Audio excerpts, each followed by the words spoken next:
दादा काय सांगाल, जैन मुनी निलेश चंद्र यांनी एक वादग्रस्त वक्तव्य केलेलं आहे की नितेश राणेंची तुलना थेट त्यांनी छत्रपती शिवाजी महाराज यांच्याशी केलेली आहे. शिवाय बाळासाहेबांसारखी भूमिका मांडणारे नितेश राणे हे मुख्यमंत्री झाले पाहिजे असं ते म्हणतायत.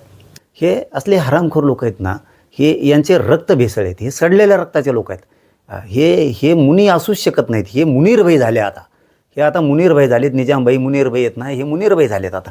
हे धर्मगुरू असूच शकत नाहीत. कारण जे ज्यांना बोलताना तारतम्यच नाही आहे, माजल्यासारखं बोलायचं. आणि जैन बांधव हे सामान्य चांगला माणूस आहे. तो समाज चांगला आहे, मराठ्यांचं त्याचं चांगलं आहे, मारवाडी समाज त्यांचं चांगलं आहे. हे विनाकारण वाद उफळून देणार आहेत. आता हे मुनीरभाई येत नाही, हे आता मुनी नाहीत, आता हे ऋषी फिशी नाहीत, आता हे 100% मुनीरभाई आहेत. आता हे पैदाशी रक्त तिकडचं आहे. हे गडूळ रक्त विनाकारण इकडं वाद निर्माण करणारे. माझं मुख्यमंत्र्यांना सांगणं, या लावर घाला बरं का तुम्ही लवकर.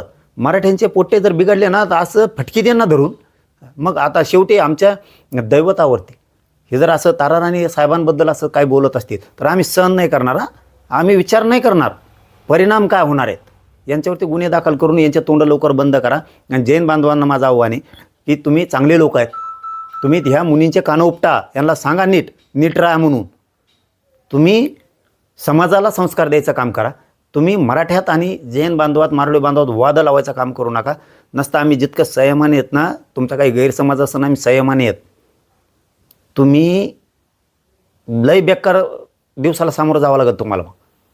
मग एकदा जर आम्ही सरकलं ना आमचं, तर आम्ही मागं पुढं मग बघणार नाहीत. मराठ्याला रस्त्यावर उतरायची वेळ सरकारनं येऊ देऊ नका. यांना थांबवा. ह्या मुनीरभाईला लवकर थांबवा, नसता मुनीरभाईचं कानपाड फुटल. हो, आम्ही राजांवरती आल्याच्या नंतर सहन नाही करणार. मग सहन नाही करणार. जे परिणाम भोगायची वेळ येईल ते भोगू, पण यांना मग नीटच करू आम्ही.